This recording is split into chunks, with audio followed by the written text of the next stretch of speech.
Welcome, guys, to episode 5 of the Engage with Zenith podcast. I am very, very excited today, as I am with most podcasts, because I have some amazing guests lined up in each of these podcasts. Returning from Australia, from down under, we have Kelo Pokemon Unite caster, Pokemon Unite content creator, and it's always a pleasure to have her views and experience on air with us as well.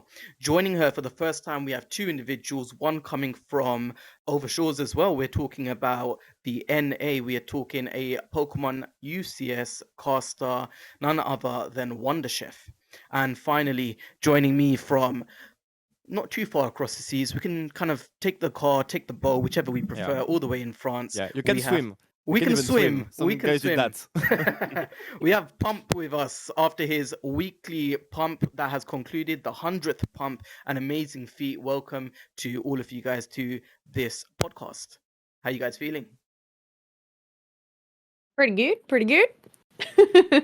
Awesome. Pump, Perfect. I Ready need to you go. to teach me how to get these kind of fireworks popping off and these celebration confettis and all these disco Oh. lights. Oh, you should have told me. I could have put a setup to like show them right now on the camera. I don't have them, but yeah, I need to clean up my room. So much confetti and stuff on the bar on the floor right now. Still. Exactly. That would be good. Maybe next time I'll do that when I have you return onto the show. We're gonna actually start with yourself, Pump. We're talking about, and this whole podcast will be centered around the topic of the state of qualifiers, the state of the teams that have been qualified, and what we could look forward to in regards to the Worlds. Now, I know Worlds is a few months away, but it's always kind of it's really nice to kind of really analyze this period right now and how the teams have performed leading up to it. So let's start with EU. And we're going to start with, of course, the giants of the EU right now, currently the most informed team. I'd say maybe even arguably the most informed team right now, which is Nouns Esports. They look revitalized right now. Well, like, what do you feel is the Mm. difference between Nouns back then in the first season, where they went all the way to the finals, and the Nouns today? I mean, it's kind of strange because there are not that much of a big difference in terms of roster since we got the core of Adesu, of Gatlu, of Brav. But this is the additions that makes the difference. For me, you have that core from Adesu, Brav, and Gatlu. But last season, Gatlu he was only the shadow of himself. He did a pretty well first season.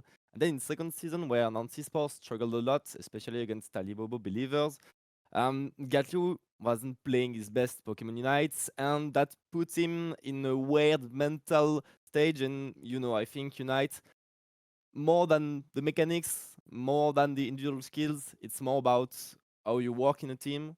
First thing, and the second thing is how you are confident in yourself and how your mental is going on. So I think Gatlu adopted, and going back to for free gave him back this confidence he needed to go back to Nancy Sports, assume the pressure there is in this team because there's a lot of pressure when you are wearing the colors of Nancy Sports. Mm. This is the only organization paying its players in all the EU regions, so you have that pressure. You have to win when you play for Nancy Sports. And the new environment kind of to do very well Mm. because the best addition for me in this roster is Toon. Toon is for me not the best mechanical player in the attacker role. We can talk about players like I think Lunder, even Ecless back at this time, and Snow, which is a young player as well, who might be better mechanically speaking than Toon. But Toon brings so much to a team. It's hard to live with Mm. Toon because he has such an unique personality, and I he brings so much to the team. Like all the drafts, he does all the strategies, he does all the drafts, all the calls, all the drafts, all the time. Mm. He's the one to vote review, and he's leading the team basically. And back into the Talibobo Believers time where we all thought Zervas was leading the team, but Zervas was managing, was Mm. coaching, but in the in-game side of things, Toon handled everything. And now back in Nancy Sports, he had this role. And I think now, compared to the start of the season, you have players like Gatlu and Sareyu who can ego Toon a bit.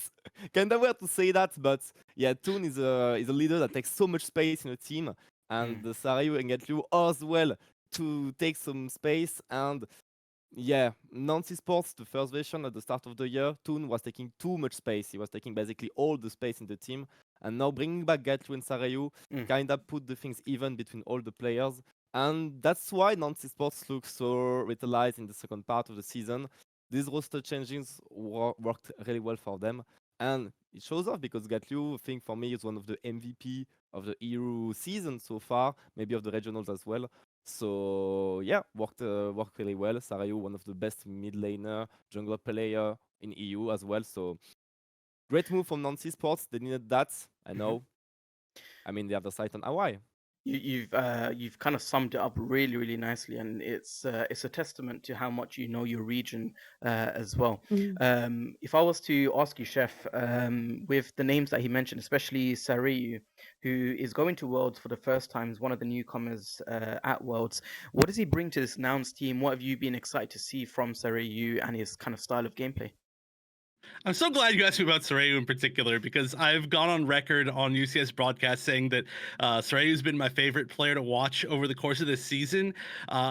First of all, just incredible mechanical skill, right? We've seen so many players over every region where it's like, you know that any Pokemon that you put them on, they're going to be scary. I mean, you know, Ombeagle is another example that we might be talking about later, or I don't know. I'm not going to think of all of them, but you can like really just like throw them on kind of any Pokemon and they're good. But Sareyu also has practiced so many Pokemon that it goes beyond that. It's not just like, oh, well, maybe they'll pull out a weird pick. I think we've seen them win, not even just play, but like win on something like 15 different Pokemon over the course of this season. And it hasn't been that long of a season. So I think that they're a super great addition. They never really like have a bad game either. Their consistency is really good. Sometimes, I mean, the role, in losing games, sometimes the assassin role, the center area role just tends to do just okay at best, but it's never like, oh yeah, Sareyu ran in and fed 4 times and now they lost the game. It's like always a good level of consistency, which is hard to do in that role, I think.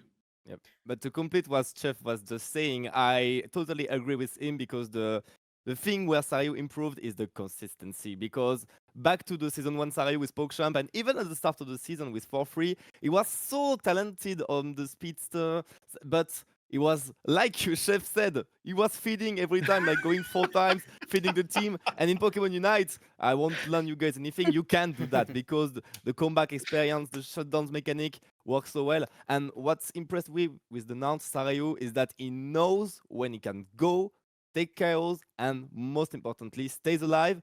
Now, only room of improvement for him, it's attacker speak, which is not really comfortable in as of now, but got some months to practice. Kelo, when we talk about the EU region, what other teams should we look out for? We have 2 other teams that qualified in the spots since they were awarded 3 spots. Who's kind of caught your eye from Europe? Oh, that's a great question. Yalla Bingo. Is that one of the other teams that ended up qualifying? Yep, What are the 3 teams? So we have Nouns second seed. Esports, Yalla Bingo, and who Talibobo. is the third slot? Tally Bobo. Unleashed. Tally Unleashed. It's the rebrand there. Yeah. So I guess obviously, well, those 2. Yalla Bingo, like that just, you know, rings bells there. Bingo in terms of, you know, how they performed this season and everything like that. So I feel like, you know, you're probably, you know, you have Lunda, you have Potato Uwu on there, which when you hear these names, you know, it just lights up in your brain for a lot of these people. 60s as well. So definitely ones that we're going to be needing to watch out for. I know they ended up coming third in the regionals. So connoisseurs don't really know very much about them. So I know, like, to see them come second. That's Klaus and Geck, but they didn't actually qualify, did they? No, they didn't make it on the No. Yeah. So even though they ended up coming second, losing to Nouns in that grand finals, I mean, I guess, you know, good old championship points have those that were consistent throughout the season, and then they get that spot. So, yeah, obviously second and third that ended up taking those spots. Now, on the note of these players that you named, there is one player that I am going to invite into this podcast who is the support main for Yalla Bingo. It is someone that's actually from my hometown in London as well, one of the very few players from London, as we've got Bruv and Internal.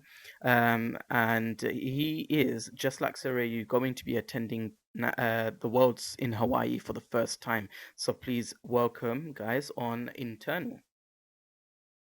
Hello, hello. Hey, hey, hey. Hey. I've got the What's up, hoops guys? to pick Hello. up for you.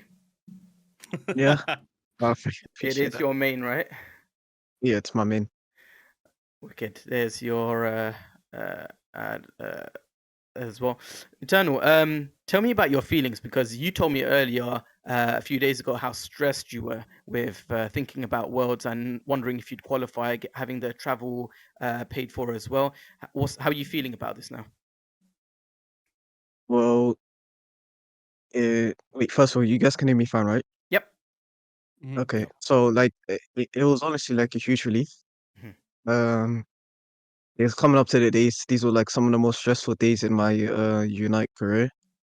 It was really stressful, like beyond belief. Like not knowing whether you'd be able to go or not. Because like obviously financially it takes a lot to like travel overseas, especially to America. Mm. So the whole team was kind of stressed. I would say, wasn't really performing to how we should, because of the stress as well. But I'd say, yeah, the days leading up to regionals were some of the most stressful days in my life. Like honestly, especially in like gaming. So When you look at the regionals that you had, because you guys played in the losers bracket, and that day when I looked at the bracket, I was like, oh man, you guys have Tally as your opponents in the first round of the losers bracket, which is like a finals within itself, right? Like when you look yeah, at that, what was your game plan? What were you guys kind of strategizing, knowing that you got Tally first and then a very tough climb upwards? um, I mean, in terms of the losers bracket, we've been there before. Uh, we actually hold the achievement of the longest losers bracket from losers bracket to win in UCS history, from Nice. top 24 all the way up to first place with March Cup. So Mhm. we're like, okay, we've been there before. Mm. We're not really scared. We're not really like fathomed by Mm. being in the losers bracket. And facing off against Tally round one, we were like, oh damn, this is gonna be heat. We was like more excited because me personally, apart from my teammates, I was just like, guys, I just want to knock these guys out quick. I just want to knock these guys out quick and get on with the bracket. That was my mentality. And kind of the rest of the team's mentality Mm. for the tournament was like, okay, we've been scrimming these guys. We're really confident versus these guys. Like as a team matchup, we were really confident playing versus them. Like Mm. we knew we could win off the bat, so we wasn't really scared that we would face them in round one. And there was kind of the stigma that whoever wins that set will most likely be getting the travel award to go to Hawaii as well. And we wasn't phased by that as well. We just kind of confident. Mm. And you guys played it because after that round, you've had two other teams that you confidently. In my eyes, I felt like those games were a lot more smoother than the game against Tally. And Mm. then I don't know. This is a very very interesting question from me to ask you. But did you feel that once you qualified, because you were playing up against was it Cinco Guillermo, or no? It was Connoisseurs, right? Up against Yeah. Connoisseurs. Did you feel like, you know what, we've qualified anyway, we don't really need to push for the next round, it is quite late at night? Or did you feel that, you know what, they actually beat us, we tried our best, and they beat us? Um. Well, as for the matchup against Connoisseurs, I would say it's similar to Tally. Hmm. Um, we're a team that has just played for longer, has better synergy, better it plays individually, Hmm. but they are also a team that has nothing to lose, and that mentality is dangerous if you Hmm. don't play well around it because they have Complacency, nothing right? to lose. Yep. Hmm. I would say we didn't really have that mentality. Oh, like we've already qualified. We don't really need to do much more. We are, are obviously always playing for rank one, like the top one, but Hmm. to win regionals, to be EU champions again. Mm. Hmm. Um, And you You said it was internal, sorry, but you said about that game against Conwassa. You said it was pretty stressful last weeks. How did you felt when you lost to Conwassa? Because if Conwassa won the grand final against Nouns, you were going to lose the travel award. So as you said, Mhm. it's Yeah. a big question. So how did you felt when you lose, and how did you watch that famous grand final that went? Did you even watch the grand final, or you were Yeah, like yeah. the one missing Oh, out? of course. I was watching. I couldn't close the stream after I saw it went to a Okay, bracket okay. reset. I watched every game. I Mm. was like, oh my God. Are we really like Nouns? You have to win this. Like, I don't really root. I don't really root for like any other team except for my team. But in that scenario, I was just rooting for Nouns. I was like, guys, we need to stop trolling. We have to stop trolling this game so that I can actually get my travel award and just go to Hawaii on Yeah. holiday. Like, we need to stop trolling, guys. Um, Yeah, but yeah, it was it was weird. Like, because we didn't really have that mentality where, all right, guys, we're done. We've already qualified. We've beaten ABCD and Tally, the only teams that could catch up to us. We're done. Mm. It was more like Mm. we. It was one of them times because, like, I've been in every single monthly grand final the whole year.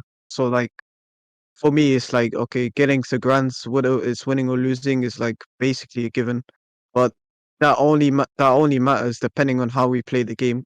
I would say it, we just seemed a bit off.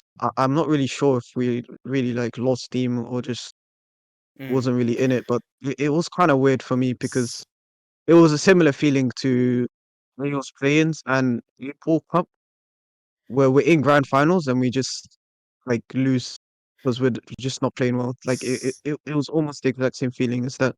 That answers sometimes your question. sometimes it's a psychological effect, isn't it, that you can't actually help it, and this is something that a lot of experienced teams sometimes they need a player on board to kind of really bring it all together, or kind of reset everyone's mentality, or just sometimes it's just tournament experience as well, and that's something that you got to take to Hawaii if you're looking to go far. Are you going to be a team that's going to go there and be like, you know what, I'm here to enjoy the weather and I'm here to enjoy the buzz and the atmosphere that the world brings? Or are you going to approach it with, you know what, we go to these finals, every game in the world is a finals in itself, because you're playing against the top teams in and the highest teams in the world at this point. And I hope that you guys are going to be ready for that, because you guys are correct. You are probably arguably one of the most informed teams in Europe, if not the most informed, right behind Nouns as the most informed. You have been going to the finals for all of these monthly cups as well, something that Doob Snacks mentioned on stream as well. So there's a lot going for you there, but it's that the final stretch, literally, where you need Yeah. to really double down, and we wish you the success that you may get from that as well, and we hope that paves the way for you. It was nice and fantastic to have you on board for this podcast internal. I am gonna be heading over to the next region as we talk about who have we got next? We've got NA, Chef. Yeah. Thanks. Thanks again to internal. But Thank you. yeah, Appreciate you NA. guys for being here. Thank you very much. All right, Thank you feel Thank like you, to internal all you want. GG. Good luck at Worlds. Thank you. Good Thank you. luck. Thank you very much. All right, so NA, yeah, lots to talk about NA. NA is the weirdest region in the world right now, in my opinion, and that isn't necessarily a good thing. But there's a lot of good things in NA.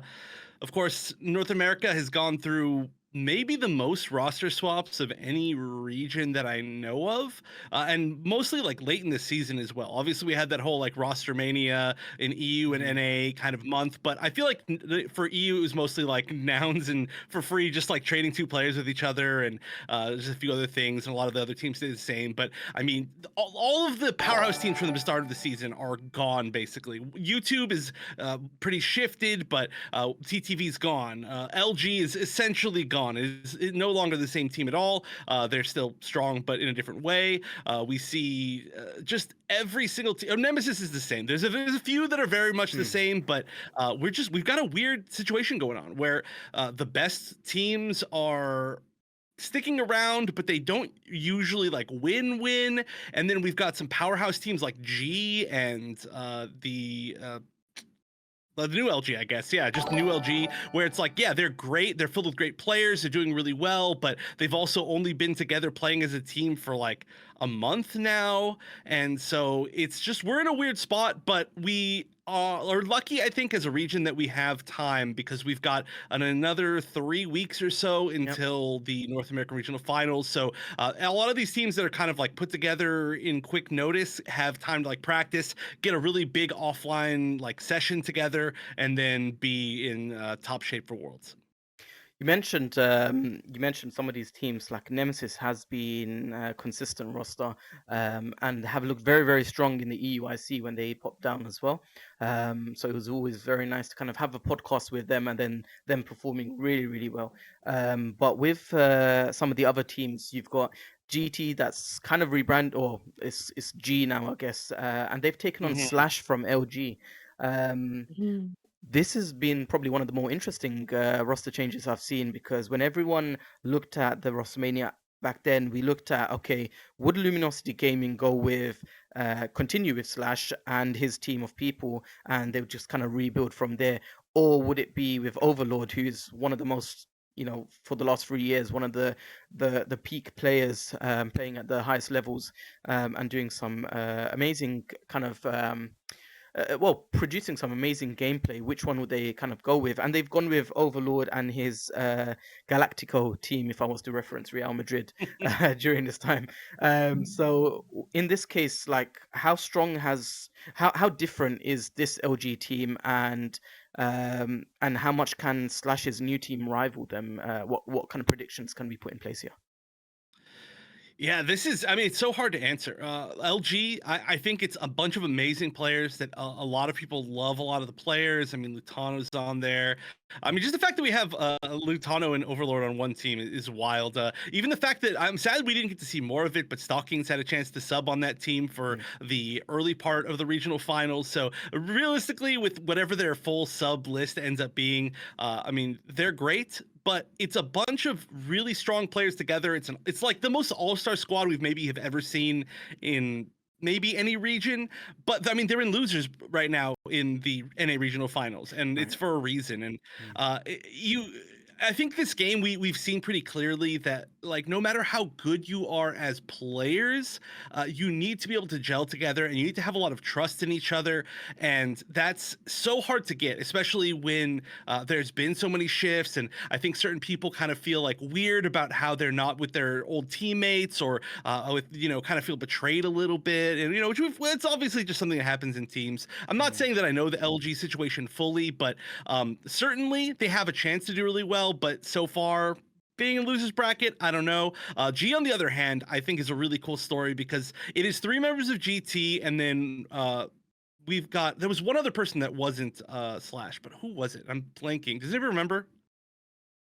From which team is he? G. From on the roster? G. Because they all were in G teams, and I'm blanking out what the last one was, because it was an LG, 3 GTs, and a G. I can't remember, but Zealot? I have Zealot YT. So Egg Noob OG was taken, Slash, Zealot, and Black CH. No. Well, okay, yeah. So it's kind of like 3 members of GT, but GT has been a team that's been like the second place champions and never won. But it feels like they kind of got this push over with the new team members that have like more experience in those final moments. And I think they are extremely dangerous. I mean, GT, I think everybody's always been afraid of them. They've beaten literally LG more than LG has beaten them, which is a wild thing to say about the 2-time world champions back when it was that same roster. But now the core of them is just looking better than ever. They've done it again. They've beaten the new LG with the new quote-unquote GT. And I think that they're one of the teams to watch for sure.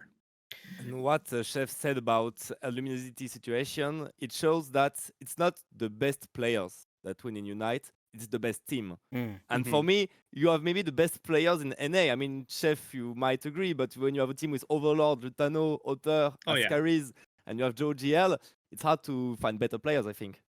You know what? One team I would say argues or rivals them quite a bit, and it's not even G. I was gonna speak about the what's that drink? Oh, it's orange juices. Um, they are looking Sprite quite tough juices. as well, and they look like they've got vengeance on their mind as well. I know there's a bit of drama between some of these players. Where do they rank up then, or how do you see orange juices in this? Because they've also beaten LG in times as well. Orange Juicers, they've got to be. I mean, just like they're the new dominant team, and the Nemesis kind of the old dominant team. And it's not that either of them were ever doing super bad with their like versions of their teams or like their current version of the team. But I would say that as far as like the consistency now via the second half, like once the roster's changed, Orange Juicers has got to have the most. I mean, obviously they were the only team that's won a monthly cup with their new roster, and they are undefeated going into the regional finals. So I think that right now they're looking great. Like again, we talked about how much like a team gelling together really means, and after they had their roster changes, I think a lot of people were thinking that they were going to get the worst end of it, but they have just looked amazing. They look like they're having fun all the time when they're playing. They just feel like they have confidence. You can just feel it, when you're watching them, and it's obviously paying off because they won a tournament and now they're in winners. So I think they're looking really good. Kelo, when you look at the NA situation, they've got like clearly four very, very big name teams. Europe doesn't have four strong teams in the same way, and neither does OCE. Arguably, neither does OCE. They've got four good teams, but how do you feel it matches up with the NA region at this point? How OCE matches up with NA? Yeah, if you look at the quality of both teams right now, both sides. I guess the difference is NA is a lot of a larger region in comparison to OC. So I guess it makes sense why there is a lot of roster changes. I mean, it's very similar that we've experienced in OCE with a lot of roster changes going into regionals.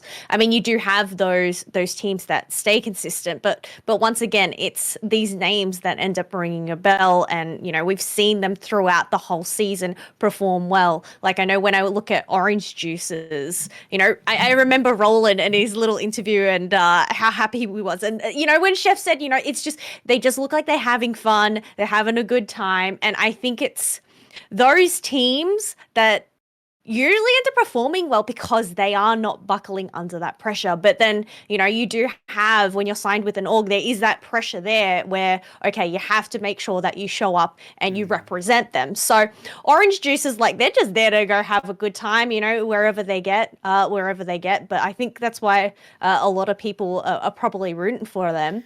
I mean, I guess it's a really scary situation going into NIIC though. Having the four beginning in the losers round, like two teams end up getting knocked out first round. Like, you do not want to be in that position. It's true. They have the final stretch though. It's true. The one thing I'm looking at right now, and we are going to be speaking about OCE very shortly with some members of Ground Zero actually joining us as well. But the one thing, or the one region I'm looking at, out of all these regions, that to me looks a bit scary if I was supporting any other team, would be the LATAM region. Does anyone here want to pick up on this region or talk about this region? Like, how much of a threat are they? How strong are they as a region, and also as teams that we hear of, like Fusion, as well, who performed really well at the EUIC? It is open to anyone. I love South America. Oh, go ahead, Pop. Go ahead. No, You go, talk go, about. Chef. Oh, Okay, good, Chef. Yeah, Okay, I'll take it. Well, I think we're just all really excited to talk about South America, is what it is, because they're so good, right? They're ridiculous, and I'm so excited. I've been a fan of South America since last season, but they had a lot of really unlucky stuff happen right before Worlds. So stuff like ND7 didn't get to play with their full roster, or like some teams couldn't quite qualify. It was just a bunch of weird stuff, and travel's really expensive, and things happen. But obviously, this time around, they are doing extremely well. LATAM South is looking really cool. We didn't have Legacy win the regional finals, which means that there's going to be another team that can technically take them on. And at AOS Cup, nobody could take them on. A lot of the LATAM North teams as well looking really, really good. Rework Respawn obviously did great at AOS. And again, they didn't even win their regional finals. They've been going back and forth with a lot of different teams. So I think the LATAM regions are going to be maybe like the powerhouse to beat. And they are so good at creating new new like strategies and metas. I know there was Kabi-chan's when they qualified for the World's Qualifier. They did an interview with Fifi, who's amazing, and she said that, she said that they said that they like took a strategy from Legacy after losing to them. It's so cool to see South America do so well right now. Yep, and then yeah, a team losing and taking the strategy. I mean, they did that in NA last year. I think it was like the EU regionals were the day before the NA ones, and like I forgot which EU team won. I forgot if it was regionals or another monthly tournament. And the EU team won the UCS with specific comp, and one NA team they said, "Oh, looks fun. Let's play that even if we didn't train it," and they won as well with that comp. So it was really fun. It reminded me of that. And yes, I agree with Chef. Latin America looking really strong. They won EOS Cup, but people were arguing, yeah, but EOS Cup, you didn't have most of Asian teams, and we know Asia is also a powerhouse with so many great teams, whether it's in APAC or Japan, especially even India. We'll talk about it later. But yeah, watch some of the Fusion games, and I think they are still world champion material. Fusion, and they, even though they got a bit shaked in that grand finals because the Tres Digitos, they got the reset, their opponents in grand final. They beat our friends from Fusion in the first best of 3, then they lost 3-1. So yeah, we have two great teams in LA South. It scares me a bit. And in LA North, when you see Rework Respawn was strong in the EOS Cup, they only did top 6 in the region on these regionals. So yeah, E7 still pretty consistent. Didn't perform really well at the EOS Cup, but still really great team. I saw their games against the EU teams in the EOS Cup as well. So yeah, Latin America scares me even more than the last 2 seasons. So yeah, for me, you need to look out to Latin America South and the Asian regions, especially APAC and Japan. This is for me the powerhouse in the world right now. So I think we will have similar views then, because I literally saw that same thing outside. This is a threat to every other team. They are that good. But then there is one other region we'll speak about, and then we will speak about parts of Asia. We'll look at India as well. We'll have AllMight join us from Team Seoul Esports, and we'll have a quick chat with him. I may need to remove one camera from the screen during that time. I will let the unlucky person know who that is in a second from screen. But let's quickly talk Roulette. about. I'll volunteer. It's a nice short break for you, I guess. Let's quickly talk about the APAC region before we talk about India, which is another very, very strong region. They don't have as many strong teams, but the strong teams that they do have are phenomenal teams. We saw the likes of Team MYS win an entire tournament just with defenders. Have you guys seen that? Or did you watch that match? Yes. Yeah. Kelo. Absolutely wild. And I think there was I think OC, it was retirement homes. I guess they did a reiteration of that, having the 4 defenders plus the Venusaur. But I mean, I guess it just goes to show, we keep on saying as casters, it's defenders meta. Having 5 defenders on your team, I mean, it just goes to show, yeah, they're tank. They could just do it all. I feel like the defenders are the new all-rounders. Yep. I mean, it shows in drafts, most often we see like 3 defenders ban out of 4. So that's what we saw in regionals. That's what we saw in the last tournaments. So yeah, defender meta. Evolutions as well, but yeah, defenders. Yeah. Does it kind of highlight the kind of meta right now with the level of strong defenders we have? Those that I guess like tanks and pseudo attackers or pseudo all rounders in this case. Chef? Yeah. Sorry. Could you repeat the question one more time? I think it cut out slightly for me. Yeah. So we've got some defenders right now that are so like people are so willing to pick them because they can perform the role of all rounders. Like you've got the Blastoise, you've got this kind of rejuvenated Crosshaul this year as well. Like, is that why is it just such a popular pick, because they can play in so many roles and not just as a traditional defender? Yeah, definitely. Once the team started getting a lot better at drafting, really, and the strategy behind drafting, it's rare in Pokemon Unite that you get any picks where you don't give up your strategy at least somewhat. And specifically with right now Blastoise and I'll say Blastoise and Trevenant for sure, and Umbreon kind of. You can go different directions with them very, very easily. Where Trevenant, it's like, okay, they pick Trevenant. Is that their top path brawler, or is that going to be their defender? Same thing with Blastoise. Umbreon, it's like, okay, well, is that going to be a little bit more of a support? Can they go like a double defender type option with this? Just especially because Wish is so strong right now. And so I think their flexibility is kind of unparalleled. There's not a lot of other Pokemon that you can do that with. Usually it's like, oh, this Pokemon could go center area, or they could go bottom path, and that doesn't really matter. It doesn't change your strategy all that much. So I think, yeah, for the flexibility, and I mean, you can do it with Crustle too as well. You can do it with a lot of Pokemon technically. It's really scary right now. I mean, you can even see some gradient attacker, like in the EU regional finals. So, and it won. That's a and they niche won, pick. so, Yeah. yeah, I mean, gradient works at the moment. So yeah. You know, it was surprisingly is one of those defenders that I'm terrified of. Like, if it's coming for me, I'm probably the one running around here, running away from it. We are going to be inviting on to our podcast AllMight. AllMight is, and I'll put a quick picture of him up as well, because that way all of us can stay, and he's happy to accommodate us for that. AllMight is one of the members of Team Seoul Esports. They've been consistently attending the World Championships as well. He's a fantastic personality and a really, really lovely guy. So let's welcome on AllMight.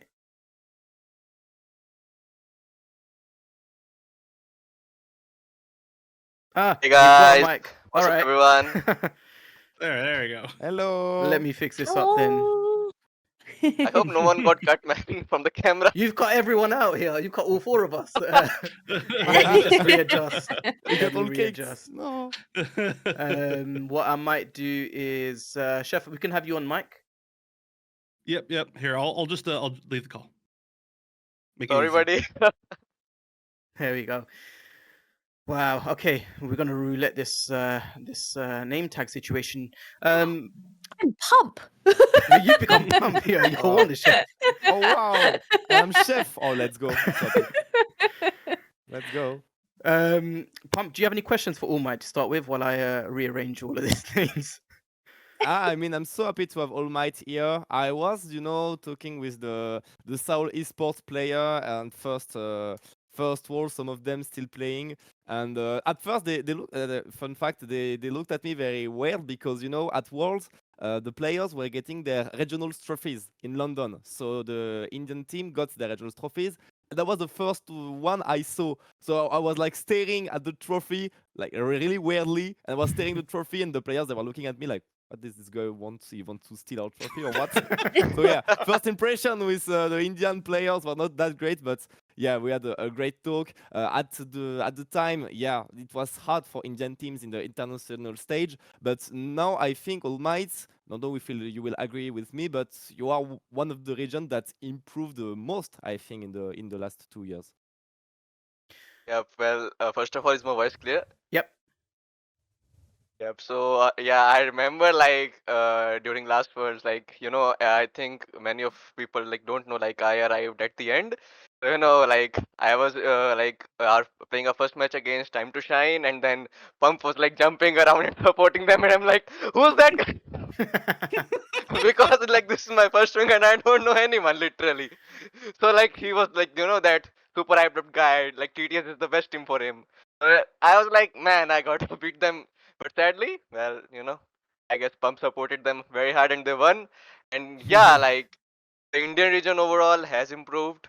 Like the first 2 words, first like R&T in 2022 and then SATL in 2023, we didn't do that good. But after the last showing in ACL from Team True Gravity, like the stakes have been, kind of increased. Like getting that rank 2 in ACL is not like a small thing, especially, against super strong teams like MYS, Rise, Talon, and I believe Star was also there, if I'm not wrong. So yeah, like it's been an honor being here, and I hope like we do well this year as well.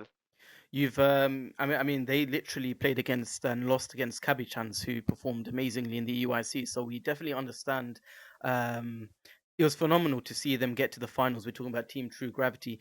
Tell us a little bit about the India Unite scene currently, because over the year there's been a bit of a roster mania happening there. There's like teams that are newly formed. There's teams that have been broken apart. Team Soul Esports remained, but there's so many things happening. What's the current state of India's Pokemon Unite situation or community? Well, like the overall community, I would say, like, to be honest, there's lack of tournaments. Hmm. Like, I'll be blunt. Like, we like last year we had like our monthly qualifiers as well, from March to May. Sorry, April to May. My bad. And this year it's just like literally single elimination bracket and regionals. Like just 2 days. That's it. That's the tournament we had. So like it wasn't even Swiss draw to begin with. Like single elimination is not like you can say a fair format.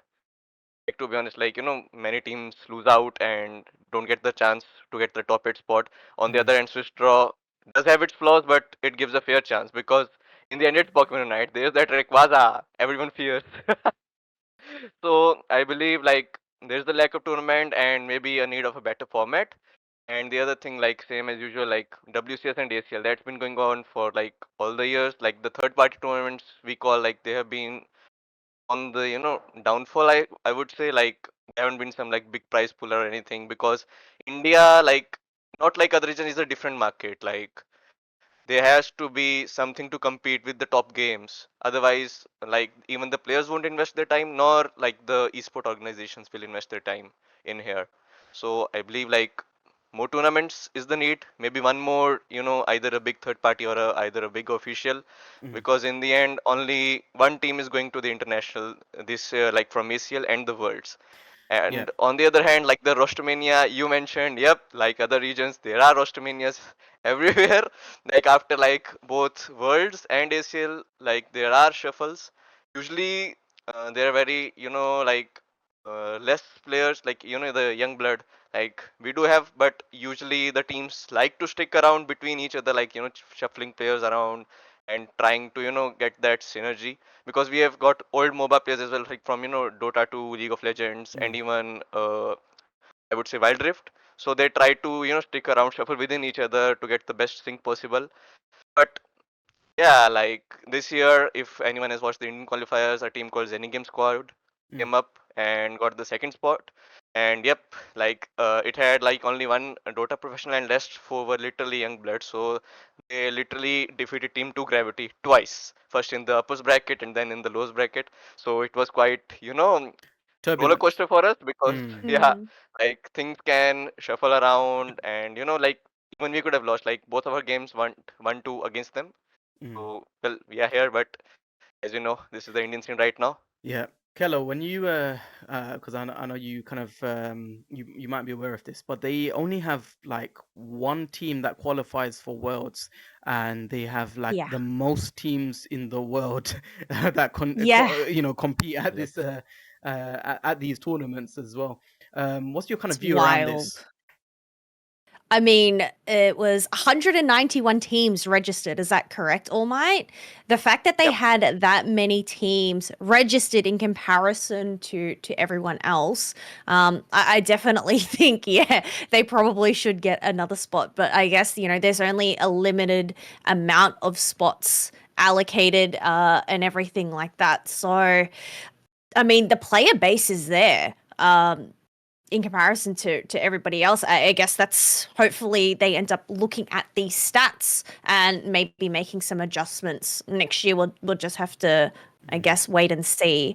I know obviously they ended up splitting at least APAC into two separate, so the APAC East and the APAC West. So at least they end up getting a spot each. But yeah, I guess because it's different. It's WCS, like the Asian tournaments are different to the western side of things. So I don't really know whether it's just going to be end up being like a reallocation or whether they end up increasing the amount of teams that end up qualifying for Worlds as well without taking anybody else's spots away.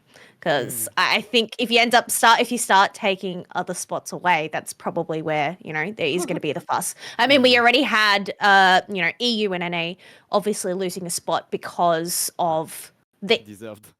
the EU IC coming in and then also the final stretch at NAIC. So those spots, there, which I guess go to pretty much anyone. So yeah, I don't know. We'll just have to wait and see. It's only the third season. So I feel like every year they end up adjusting and bringing something new. So they're still just experimenting, and hopefully maybe they'll experiment a little bit more with India. What we should definitely Yeah, do is, like sorry, I was just saying what we should go definitely go do is send this podcast, because we just summarized so many regions and the issues in them. Send it over to them, and hopefully they take one or two things. But definitely, I'm in support of so many teams and just only one spot. It doesn't sound correct. So maybe they can expand the seating or the tournament itself, and that'd be great. You were saying, AllMight? Well, I think like this is a working theory, but like this is like not anything official. But like all of us wonder, like maybe because like only the first team has the travel award, so maybe they just give one slot, because getting like United States visa and doing all the expenditures and all without a travel award for like Asian teams itself, not to mention India as well, is quite costly, to be honest. Like even though we have the travel award, we are worried sick, like how much is it's gonna cost, like all the visa and stuff, all the expenses over there as well. So it kind of I'm wonders me, like maybe they gave just one slot, considering like like the other team might not be able to, or like it will be like super costly, like in terms of like return on investment. We're not even sure if we get the prize pool, right? Like the slots or the prize pool are limited. I yeah, think but it's And because you have a different format as well. You don't have championship points like we do. It's yeah, pretty yeah, much whoever ends up winning your regionals gets that slot. So unless, the Asian circuit ends up they end up integrating championship points into their system as well. And then at least, you have the same thing where you have the winner from regionals getting that travel award, but then you also have either second or third place still getting to go to Worlds, but then having to fund their own way there. But I think for, a lot of people, a lot of players, without that travel award, as you yeah. mentioned, it is quite costly Yep. to travel. So they might end up winning with the championship points, but I know from last year, you still have teams that end up dropping out because they can't afford to go. Yeah, and then will there be are visa likely the issues same as this year. well. Yeah, and yeah, I think for you it's the same. I mean, Tally Unleashed will try to find money, but as of now, their participation is not guaranteed. And yeah, for India, as Kelo said, you have the national qualifiers like the Philippines qualifier, Malaysia, and then you go into bigger ones. But since India is a bit apart from this, then that makes one slot. But I think the reasoning from Esports Engine, which is organizing the Worlds, and the TPC, which is organizing the Asian circuits, it's like I think they based themselves on the India international results and the number of players last year, and they weren't anticipating that the regions grew so fast, I think. And I'm confident that next year they will see that there is some hype in India around Pokemon Unite, and they will do stuff. I'm not worrying for your region, AllMight. I think things will go brighter in Yeah, next season. all good, buddy. AllMight, It's thank you my take. so It's my take. much for tuning in. I'm in favor of that with everything Pump said as well, and I'm hoping these changes do happen for next year, because it is very much welcomed. We like a variety of regions anyway, and India is going to only get better and better, and that is a region as a company we're working with quite actively as well. So thank you for your time, AllMight. Thank you very much. I will see you guys again soon. Thank you, Pam. Thank you, Kilo. Thank you, Zenith. And Bye. thank you, Wonderchef, for having me here. Have a good day. See you later. Bye. Bye. Chef, let's have you back in. Yes, I right. need Chef back. I need Chef in And my that- podcast. Here we go with enough. Okay. We're gonna have a rostermania of name tags right now. I'm gonna do swappy roos again. Let's see who. Okay. Yeah. Roulette. Get back on the chef. And I think we're not Whoa. finished with the surprises and with the guests, so we'll have another. No, another show we for- are going to be talking about the state of the OCE qualifiers coming up. We are going to be inviting two teams from Ground Zero, a team that Well, they had it very, very close in that last finals that we were witnessing. This is a grand final reset. Honestly, in my opinion, one of the most entertaining resets I've seen lately, and there has been quite a few resets as well. So we are going to be having Joe and Beagle join us on. Let's see how this works and shuffles around. I think we had Beagle a little bit earlier as well. I may need to. Should I? Pump, is it okay if I can hide your cam for Yeah, this yeah, one? yeah. Awesome. Goodbye. I'm still here in voice. Yeah, Still in voice. perfect. Still here. Let me put Pump at the top then. And Beagle, let's have you join us alongside Joe. Can you guys hear us? Hello. Hey, is that Beagle or Joe? Hey, That's hey, how's it Joe. going? That's Joe. Okay. Oh no. All right. So Okay, I'm let's. Joe. Oh, hey, wait. There It's we better go. this way. I think. Oh no, Kelo, you're being I Hello? lost Kelo. Oh no. Hey, how's it going? Where's Joe? I don't see his picture. Oh, it's There's coming, no it's picture of coming. Joe. Oh no, not a picture of Joe. It's over. No, the tags. Let's Oh. just start with Kelo. Can you The just tags are shuffling like any teams before regionals. No. Joe, where are you? There's Joe. Oh man. Here we go. Hello. Nice. Kelo, do you want to start us off by telling us a little bit about Ground Zero, what you, from a caster's point of view, what you enjoy and see and have experience with Ground Zero, and then we'll intro the guys in as well. I guess one of the most interesting things about Ground Zero is the team that ended up winning regionals isn't the one that actually played throughout the season. I mean, bar Joe. I know Beagle and Cole, they ended up playing in the AOS Cup, and then you guys ended up taking a bit of a break and then coming back for regionals. So I think it's kind of wild how, you know, they've pretty much taken a break from each other and Ground Zero have continued on, but then just coming back together. And you're talking about synergy a little bit earlier, Chef, in terms of, you know, teams that stick together and everything. They have to build that synergy. But I think it's wild, the fact that, did you say it was 2 weeks before regionals that you actually ended up coming together and then played? Like, how did you do it? 2 weeks of practice? Or a lot of things happened. We had Crowley, he wasn't even here. We had, though we were figuring, I was like deciding what team we need because I felt like our synergy prior to regionals wasn't strong enough to win. So I made a decision to bring back, or hope they would come back to play with us. And we just came off, like, we just played off what we felt was right. So that 2 weeks we spent a lot of time. We were losing heaps of matches as well. So the synergy was not there until the game day. Basically, we felt we ended up just feeling it on the day. You know, Joe, very you're talented. Yeah. people. yeah, Joe, sorry. you're actually the top laner and sometimes jungler for the team, right? You've qualified for Worlds last year, you mentioned, but you actually missed out on going because you fell sick. How does it feel now that you've qualified and you're definitely going to this one? Touch wood, you're not gonna fall sick again.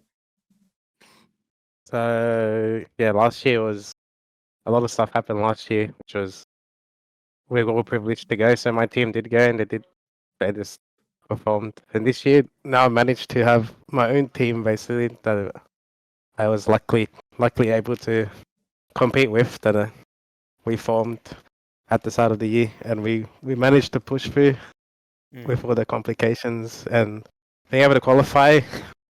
Well, that's like no one saw it, but we had as much faith in each other as we could to perform at the best, and we're gonna obviously continue to perform until we get onto the world stage, and then hopefully bring OCE some wins. Wicked. And Beagle, we have you on camera right now as well. Welcome to the podcast. You are the bot lane for the team. It says here your favorite Pokemon is Doduo. So you don't play Dodrio. And you act as the bait of the team so Joe can win the game for you guys. Tell me a little bit about what your kind of role is within Ground Zero. Yeah. Thanks for having me, guys. Yeah. So like you said, my favorite Pokemon is Doduo. So in the game you got Doduo and Dodrio, but the run animation of Doduo is a lot cooler than Dodrio, in my humble opinion. So I like the sound that it makes. That's why I think it's a bit better than Dodrio. But I do actually play some Dodrio, and yeah, the way I see it is Dodrio is again like a kind of a bait Pokemon. So I think the role for the team I played is bot laner, and I played a little bit of jungle in this tournament specifically. I don't know if you watched the grand finals, but I kind of just ran it down a little bit and got Joe to scale up. I think there was a couple of games where they just couldn't kill Joe because they were too busy trying to kill me. So he was just farming up, getting strong, and yeah, that ended up being the game plan, I think, in a lot of those games. I have Nice. its new title for you. It's not bottom laner. It's professional inter. Chef, while we have these guys, do you have any questions for Ground Zero or these guys here? Yes, Joe, I have to ask. So, I was sitting there and I was watching the tournament, and I was watching you in a match in the regional finals up against Legends Reappear in a very close game, and when it comes down to the wire, you choose Scizor, and it feels like it's 2023 all over again. And I said in chat, and this is not an insult. I said in chat, I said if Joe loses this match, he can never play Scizor ever again. And you didn't lose that match. So my honest question: you've been playing Scizor longer than like any other Scizor player on Earth. Why do you love that Pokemon so much? Well, say the history of my top lane picks basically are characters that are capable of getting online. So, like, say Serena, for example, was my first ever character that I played, and I won with in Ales Cup. And so, like, the spikes and style that I've played, because I used to have played other mobile games which have similar style of play, is like it's just how easy it is to get online and then be able to just take on 1v3, 1v4, 1v5s, create enough pressure space, and like those are the type of characters that I enjoy playing. So it's like Scizor is like in the same category as roles that I would be willing to play and be able to dominate with, like, throughout the entire match, basically. Okay. And then I will ask also question 2 about Scizor. Do you think Scizor is currently underrated by like the global meta, because it's not really picked very much at all? I mean, we're seeing a lot of Scyther right now from other regions, but not so much Scizor except for basically you anywhere. So do you think you've like unlocked more of that Pokemon than other people have, or do you think it's just like you're so comfortable with it that you make it work like a little bit more than it maybe should? So like with the current meta, so the way I analyze the meta is I look at what is currently strong. So like say like the EVs are strong, right? It's like what can fight EVs, and Scizor as a level 5 mon is tanky enough to sustain and out sustain damage, right? So as soon as you get online, you just permanently try and fight the enemy so they cannot snowball those leads anymore. It's like Buzzwell, but Buzzwell doesn't have that mobility that Scizor has. So like, and the way that Scizor would work is that it becomes tankier the more it fights enemies, right? So against anything that is physical damage, you basically would just be able to out sustain them. I feel like and your kind of gameplay style when you compare Scizor and Zarina as well, it is that kind of you get some healing whilst fighting, and then you can back out when you need to back out with the movesets that both Pokemons have. I think that kind of suits you. I just can't imagine how much you dominate with that and the healing or a supporter, which I'm sure is part of your team tactics anyway. Yeah, exactly. The game style is very important for, I guess, how every team that I played on basically were like they can see how well I play on those mechanical characters, considering how impactful they can be once they're online. So my style of play hasn't really. I've been adapting to like every type of meta, and then I'll pick a counter meta basically. Beagle, I'll ask you a question before I hand it over to Pump and to Kelo as well after. You are obviously heading to Worlds right now. On a global scale, which teams would you say are the ones that you'd be looking at and thinking, you know what, these are the top three teams or the highest echelon of teams? Like, who would you say, you know what, this is someone I need to research, or I'm worried, or these are a threat? Who would you consider on that level? Yeah, asking the hard questions, huh? That's honestly a tough one. I think every region has some pretty strong teams. I mean, you got Latin America, obviously Fusion that won the AS Cup. You got Nouns that was looking like crazy strong. Then you've got Japan, you've got Asia. The thing is, we don't know that much about Asia yet, but Asia always comes to Worlds and hits hard. So you can't really narrow it down. Like we saw last year, Asia came out of nowhere, or not really out of nowhere, but they were there. They were people weren't ready for them.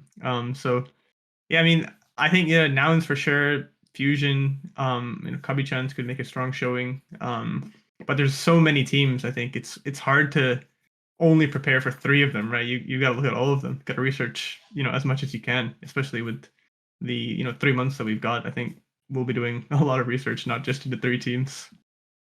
That's true. Let me pass it over to Pump. Do you have any questions for these boys here? I might have some questions about how to make Sizer work because I hate this Pokemon so much. I'm sorry. So I want to make it work, but I don't see how I'm doing it. So maybe Joe can coach me, and I would be very happy about that. No, congratulations for a great season. How do you handle the specificity of your region? It's a question I can also ask to Kelo, but for me, Oceania has always been that region with not a big amount of players, but dedicated ones that still play the games despite the ping issues you're still having. So how are you dealing with all these issues, and do you feel like this is something that prevents you from improving compared to other regions, maybe? Or do you think you have a disadvantage? Definitely, over the past 3 years, we've always had limited access to, players. Mm. Players. Like, players is the key way to improving, right? And not being able to compete at a high level because most of the the best teams we can possibly verse are the ones from C, and we have very good C teams, but you can't really get access to anyone overseas without having those huge Yeah. delay. So like you can't really tell how good we are or how good the enemy is if when we're versing each other. So there's no like accurate skill level difference between the two teams until we actually meet at a world stage. Yep, and that's an issue we also have in Europe. Toon spoke about that. It's for regions like OCE and Europe. It's very hard to face teams that are outside of your region because in NA as well. But you can face some Mexican teams at least. I'd say not, and there is great Mexican teams as well. But yeah, in LA South you can face LA North, LA South, Brazil. In Asia you have all the Asian teams. But yeah, OCE and EU are a bit alone, and it's very hard to compete against other regions. And we know it's very worthy to face other teams, face teams that are maybe better than you, playing other kind of Pokemon Unite. So yeah, I feel you. I feel you. Kelo, what would you kind of ask for this team? Because right now we've got Ground Zero, we've got Antic Esports, two of the teams that have qualified for the Worlds. What kind of expectations do you have for where do you want to see, besides, I guess, winning the whole thing, like where do you kind of want to see the OCE teams, which reach, like what kind of heights would you want them to go to, that you'd be like, you know what, this is doing us proud?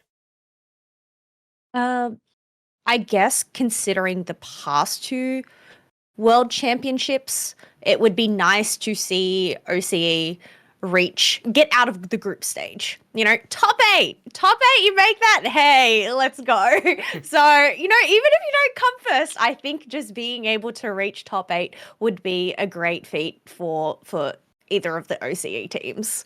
So, is that something that you guys would be aiming for? Do you guys have higher ambitions, Beagle and Joe? Well, the first team that did qualify did manage to get the top 8 spot, the Iclan. And you were part of that, The right? next year, I wasn't part of that team until the next year, which yeah, but they did do a fantastic job the first year when everyone was still new to the game, I guess. So like Mm. as everyone has started to start adapting, creating their own meta, the meta shifting, people are getting more knowledge, they're more skillful players, and then people are becoming of age to compete too. So those are factors. Like Yeah. over the past 3 years, a lot of teams have just become more dominant, as you can see from each region. So I feel like this will be definitely like the hardest competition. So we hope to perform as best as we can. Awesome. Yeah, I I think hope we will Can perform. ask. Go on, I Beagle. feel we. I think I there's hope we a will perform. there's something sorry, that sorry, Chef. there's something that Pump said earlier in the podcast. It kind of comes down to your mental strength more so than your actual gameplay, your micro, things like that. Where if you're worried about things that are sort of outside of your control, right? Obviously, we have the past results. We've got tournaments in the past, right? We can't really focus on what those results were. We can only focus on what we can do as a team together.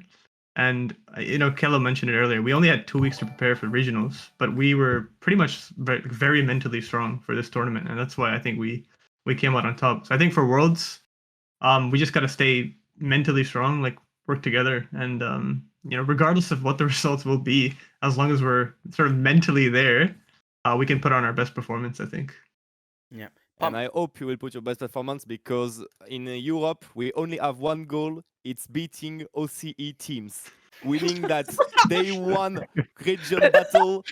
And we never when in season 1 Clan did beat the ass of Italy Apprentice Unleashed at the time. Yeah, we Zervas never got over it. And yeah, OCE beat us one time. So now I think we're gonna that, win that day one battle. That grudge is 3 years standing, 3-year grudge. Did you not Yeah, do still. that last year? I think it's become Was like that a not hunting fulfilled sport. last year? They're like, Oh, where are that's the fun. points? We need to find the OCE teams. All right. So we had a question from the chat, which was on the day of the regionals, who was the strongest team that you had to play on the day? Beagle, The strongest team for OCE regionals. that you had to I play think against. going into the So I think going into the tournament, we definitely were looking at Antic Esports. Obviously, they went to EU. They prepared in EU. We were like, okay, and we were losing a lot of scrim games. I'll tell you that right now with the preparation we had. So we thought, okay, Antic, yeah, we gotta be ready for them. But in reality, LDR Legends Reappear, they were like quite a formidable opponent, and I think if we count up all the games that we played against them, we played 11 games and we went 6-5. So that tells you, I guess, how strong of a team they were, and they definitely showed it. I think in grand finals, they did bracket reset on us, but yeah, LDR, I think definitely the strongest team that we played against.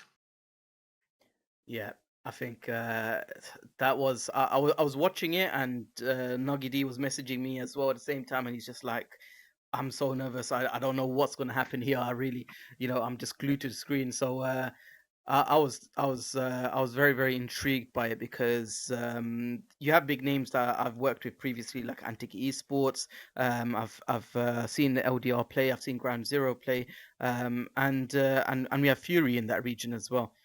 So to kind of battle it out and for you two teams to kind of go through, I do like the story of the way you've qualified as a team.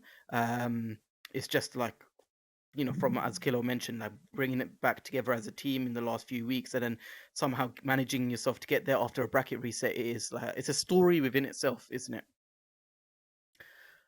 Yeah, I agree. I think we actually improved during the tournament. Like I said, we were struggling a little bit before the tournament, but we used the tournament games as a learning and just to improve, as the tournament went on. So I think we were actually getting better through the games.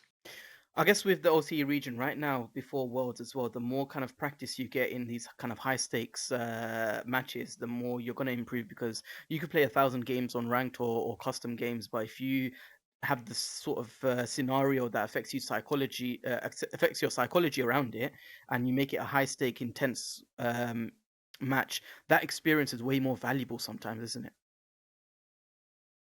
Yeah, ranked games are not really indicative of tournament performance. Like you can Mm. ranked doesn't really have too much at stake, whereas the tournament games are a whole different beast, right? It's a bit hard to replicate those games when there's no actual tournaments. Even scrims, they don't really do that, but I think the true competitors always come out in the tournaments, and you see like the top players in the world, they always perform, in the tournaments, regardless of what's happening in ranked or scrim games. But we do have some time. We'll see how we can sort of replicate that. Maybe it could come down to our mentality and how we play the games, but we've got time to think about it, I think. Yeah, as a company, we're definitely going to be trying to accommodate this for not just the OCE region, but a few other regions nearby to you guys where there's things in the works. Lobo is also hosting something new that's going to be a very, very interesting format. And it won't be a tournament, but it'll be high stakes at the same time. So we're doing some things behind the scenes that will hopefully help both the OCE and the APAC region going forward. So Beagle and Joe, thank you guys for coming onto the podcast. It was an absolute pleasure. I do hope to invite you guys back on at some point as well. Is there any last messages that you'd want to quickly say to your OCE loyals? Yeah, thanks for having us, first of all. For me, my one message would be, remember this phrase: 2 weeks in a dream. Let's wait 2 weeks in a meme. 2 weeks in a meme. 2 weeks in a meme. Yeah. Well, we just hope to everyone like follow the journey. This is it's like Beagle went to Worlds last year, but he didn't compete. This is his time to compete, and this is my first Worlds as well. So we got Cooley. He has never won a tournament in his life. First tournament he wins, regionals. It's just like it's like you can't really like map this out in our calendar from the beginning to now. It's like everything happens for a reason. So let's keep writing. What we have left of this season. Right in your destiny here. Thank you guys once again, and it's an absolute pleasure to have you on our podcast. Thank you. Thanks, guys. It is a pleasure Take to be care, here. guys. Pump, let's have you back in. Yep. I'm coming back. Rule out of the names trying. again. Here we go. Ooh. Here we go. Where are we going? Oh, I got it right. Oh, Yeah. Hey, yo. Let's go. Guys, a fantastic session we've had here. We've discussed a lot of things. I'm going to just open it up to chat if they want to ask any last remaining questions for our esteemed guests. We have a few minutes before we end the stream. But it was absolute pleasure to have you guys. I think I've learned a lot just being on stream, listening to you guys as well. It was a debut session for Chef and for Pump. If you're okay with it, I'm probably going to have a lot more, and I'll definitely invite you guys in where possible. Oh yeah, definitely. No, I'll decline. Pump's retired now that he's on 100 done. Pump weeklies. He's done.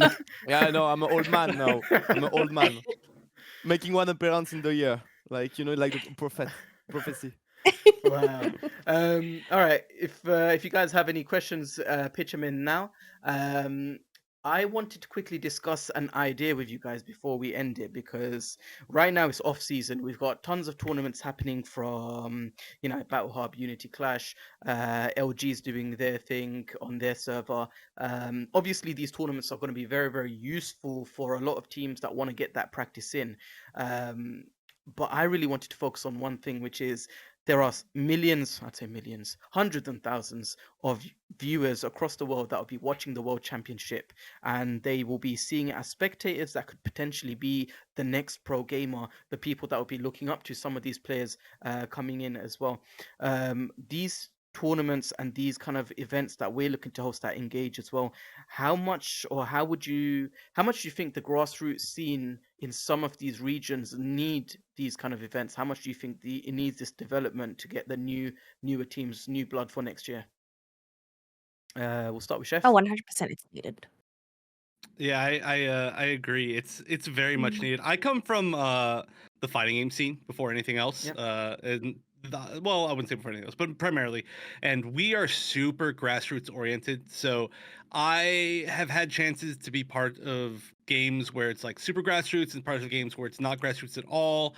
I've been a part of games where it's been like a real 50-50. I was just recently in the esports for Gundam Evolution, where like the big thing that you can draw from this is that the official esports are only like half of a year. Like it's not the full time. There's only one big tournament a month, and while the scale is like big and the money's really big for the official tournaments, I think the grassroots is really important, extremely important. And I think it also like really helps the regions. There's a lot of times where it just feels like teams don't get enough like true tournament practice together, and it becomes tournament time and they play and they're like, I don't know if I'm really liking this team. But then the teams that really like grind together a lot and they play in even just like the fun tournaments, you can tell that they're like gelling together and they have confidence, and if they needed to make changes, they've already made it. So I think it's really important to keep the game alive and the scene alive, and you just got to give people something to play for, even if it's just like a $500 tournament, like once a month. I'll just say shout outs to Battle Hub or something. But like it's just like some goal, because as soon as the goal is gone, everybody's like, I don't know, I'm gonna go play Elden Ring. I don't know, they'll just go to something else. Some players like to re-upload the game as well, but yeah. But to illustrate what Chef just said, not to flex or whatever, but people, when they are talking to me about my weekly events, they're like kinda excessive, I think, because the players they all say, oh, if you weren't here organizing the weekly, there will be no EUC, no EU players. I'm like, okay, it's a bit excessive. There will be an EU scene without me, but it shows how players are attached to this kind of grassroots events. And it shows as well with offline events, because I had the chance to organize some of them in France, some LAN events, some offline events, where people came from all across the France, even Europe, because we had players like Gatliu, like Brav as well, that came at Desu, Zervas, and whatever you players. And yeah, being in these grassroots events, because they are still grassroots events, even though they are offline, gives so much motivation to the player, even to me as a commentator, as an organizer, but even as players when we play in offline events. And yeah, Chef, Kelo, they have experience at Worlds and EOS Cup as well, and they will tell you the same thing. I think the offline events are something else. So if we can have grassroots offline events, even official ones, open to everyone, like the EOS Cup, which had a debatable format, but the thing that it was open to everyone was such a nice thing. So yeah, grassroots events, offline events, these are the kind of things we need to keep the scene alive. Yeah, bringing that over to Kelo before we end it. I think this is one of those things that will really churn out more, not just more viewers, but also more potential players that could then kind of really help the increase the crowd of players in the OCE region. I think this is something that's definitely needed, isn't it? OCE. I think it's something that you hear a lot of the OCE folks say is there isn't enough tournaments for them to practice. So I think, having those grassroots tournaments like Unite Battle Hub and everything like that, especially like in the other regions, and if you're talking about expanding to APAC, like these, as you mentioned, it's about current players being able to refine their skills, but it also encourages new players to come in, test the waters themselves. But like, that's the thing, not everybody that tunes into these tournaments are competitive players. Like, there's the casual player base as well who just enjoy the thrill of watching a tournament, watching, people battle it out. And it's just all about, as you mentioned, just building up that community for Unite. So I think, more grassroots tournaments for sure. And, when there's different formats, different regions as well, we actually get to know those players and those teams before we do end up having those official tournaments. It's about building those stories that us, casters, we thrive on. It's the connections, it's the stories. Where did these players come from? And sometimes, UCS isn't enough for that. there's a lot of background info and everything that you can gather from grassroots tournaments too. Yep, totally Yeah. agree. Absolutely. And I guess this is the season. Tis the season, quite literally, or for these kind of organizations and for these kind of various events that we are going to be looking to launch as well. Once again, thank you so much for everyone for tuning in. We have had with us the grassroots king of weeklies, Mr. Pump himself, on Monsieur Pump himself. We also have had Kelo from Australia, once again returning onto our podcast. Amazing caster, vibrant energy, and all the colors that puts us to shame on the other three screens. And Chef, who has tuned in and joined us at the dead nocturnal hours, and still providing the insight, still providing the experience that he has and the knowledge that we definitely thrive off. So thank you all three of my esteemed guests for tuning in and being here with us. Glad to be here. Thank you for having us. Everyone you. else in chat, thank you so much for the follows. Thank you so much for tuning in. We hope to bring you some more. The next podcast, I believe, will be with Team MYS. And on this Twitch as well, make sure you tune in. Lobo is going to be running something very, very new that is going to be part of one of these grassroots events that we've been speaking of, but something very short, nothing long that takes the whole day. But I don't want to spoil it because I know he's putting the works in behind the scene. So we will look forward to some of that very soon. For now, take care, and we'll see you very, very shortly.